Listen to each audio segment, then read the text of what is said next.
Le premier voyage missionnaire de Paul.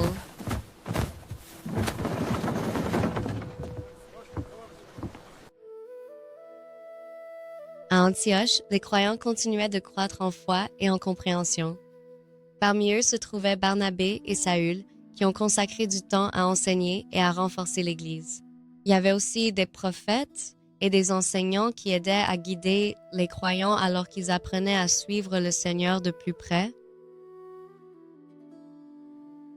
Pendant leur culte et leur jeûne, le Saint-Esprit donna une direction claire. Barnabé et Saül devaient être mis à part pour une œuvre spéciale que Dieu avait préparée pour eux.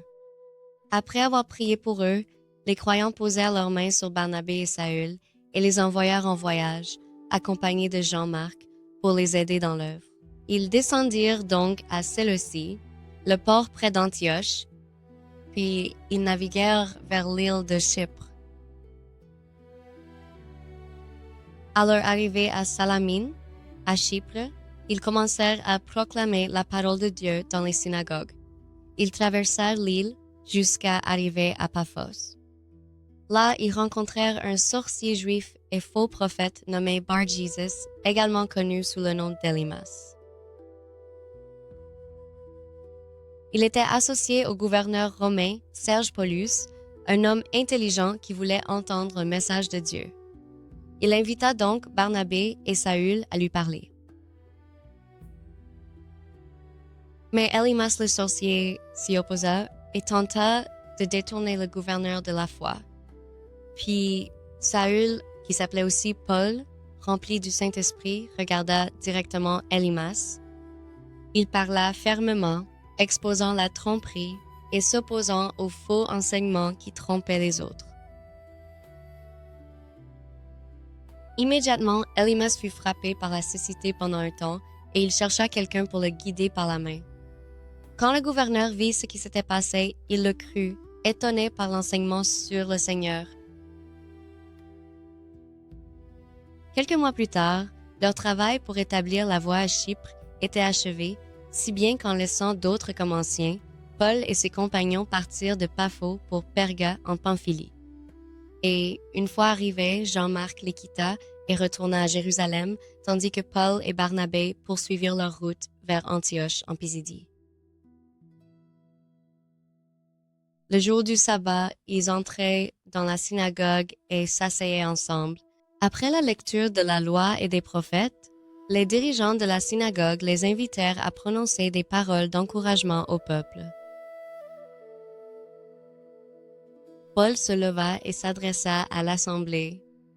Il a commencé par raconter comment Dieu avait guidé le peuple d'Israël tout au long de son histoire. Il leur rappela comment Dieu avait délivré leurs ancêtres d'Égypte, à l'époque des juges et du roi David, un homme du cœur de Dieu et de la lignée familiale de David, comment Dieu avait amené le Sauveur, Jésus, comme il l'avait promis, mais aussi comment Jésus avait été rejeté et mis à mort. Pourtant, Dieu l'avait ressuscité d'entre les morts. Il a montré par les Écritures que le pardon des péchés est désormais offert par Jésus. Par lui, tous ceux qui croient sont réconciliés avec Dieu d'une manière que la loi de Moïse n'a pas pu accomplir. Et beaucoup de ceux qui ont entendu le message étaient impatients d'en entendre davantage. Le sabbat suivant, presque toute la ville se rassembla pour entendre la parole du Seigneur. Mais certains sont devenus jaloux en voyant la foule.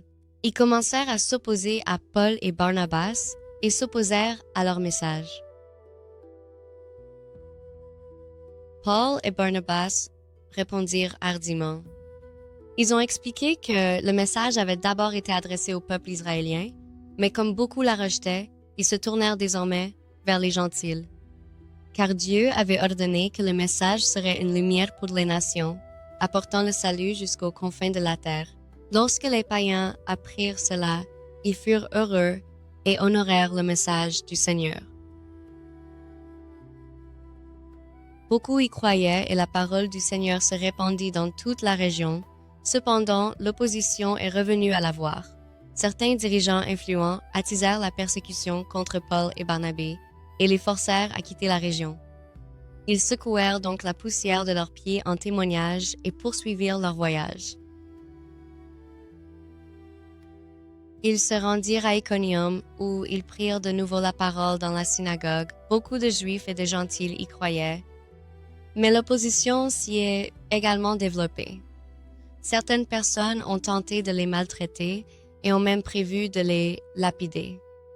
Lorsque Paul et Barnabé apprirent le danger, ils partirent et se rendirent à Lystra et Derbe, continuant à prêcher la bonne nouvelle. À Lystra, un homme qui n'avait pas pu marcher depuis la naissance écoutait Paul parler. Paul vit que cet homme avait la foi pour être guéri. Il appela fort l'homme pour qu'il se lève.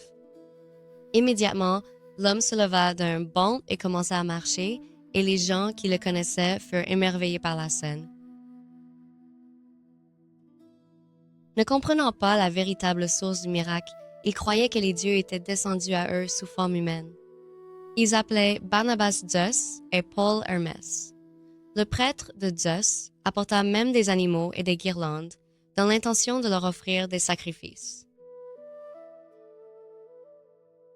Quand Paul et Barnabas comprirent ce qui se passait, ils furent bouleversés.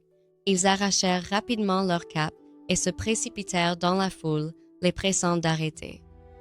Ils ont expliqué qu'ils n'étaient que des êtres humains.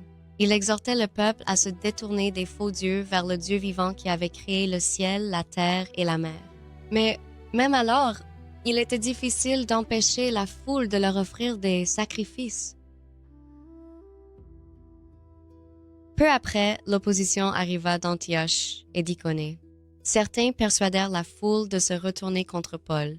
Paul a été lapidé et traîné hors de la ville. On le croyait mort.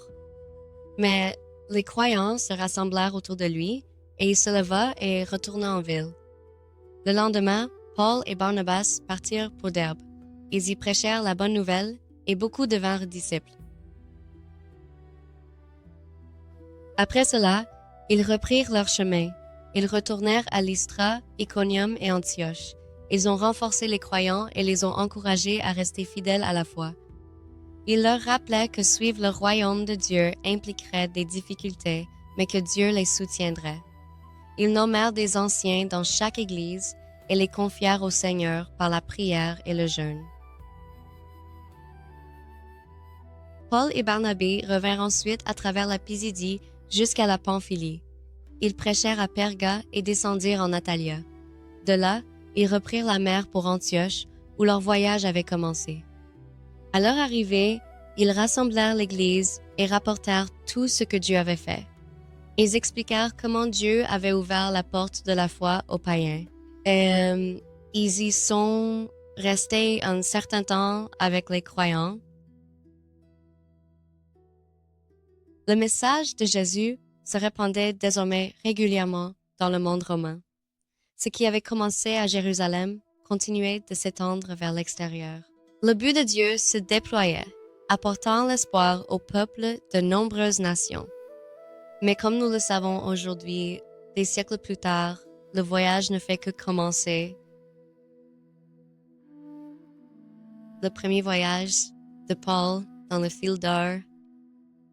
Le dessein de Dieu continue malgré l'opposition. De ville en ville, le message était souvent résisté, mais il continuait de se propager. L'opposition n'a pas arrêté l'œuvre de Dieu.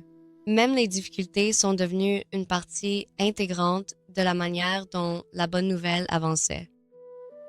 L'Évangile est pour tous. Juifs et non-juifs ont entendu le message. La bonne nouvelle ne se limitait pas à une seule nation.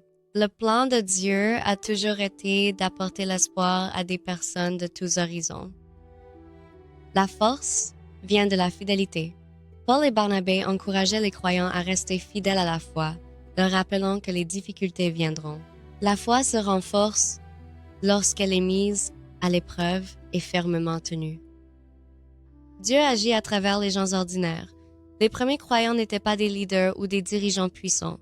Pourtant, par une simple foi et un courage, ils ont aidé à faire avancer le message, montrant que Dieu peut agir à travers quiconque est prêt à le suivre.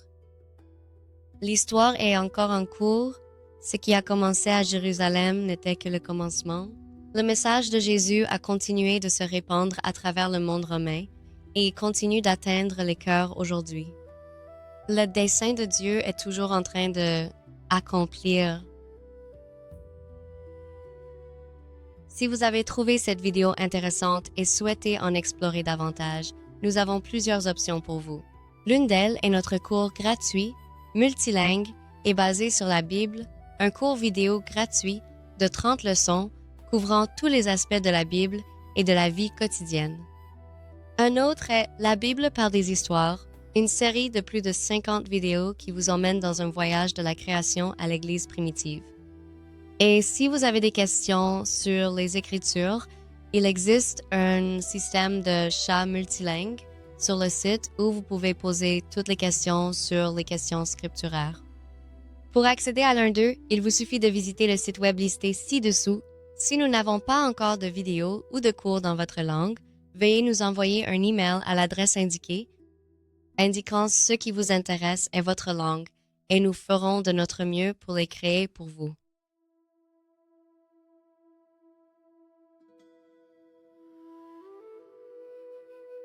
Que Dieu vous bénisse sur votre chemin vers son royaume.